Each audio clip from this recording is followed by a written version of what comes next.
Hey everyone! In this video, I'm going to show you how to fix the issue where ChatGPT is unable to load your conversations. If you're seeing this error message, don't worry, I'll walk you through 3 ways to solve it. First, click on the 3 vertical dots in your browser. Go to Settings.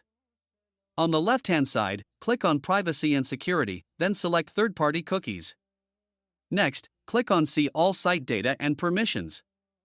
Use the search box and type in Chat.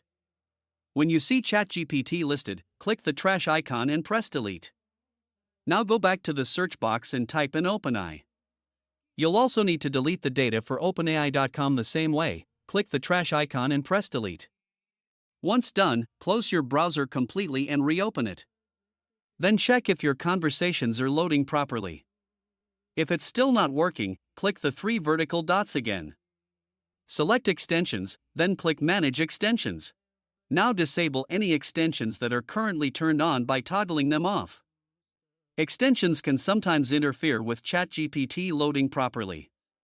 After disabling them, restart your browser and check again. If the issue still isn't fixed, click on your profile icon in the bottom left corner inside ChatGPT. Select Settings, then click on Data Controls. Under Export Data, click Export and confirm the export. Once that's done, click your profile icon again and select Log Out. After logging out, sign back into your account. This refreshes your session and often resolves the issue. And that's it. One of these 3 methods should fix the unable to load conversations error. If you found this video helpful, let me know in the comments, and I'll see you in the next one.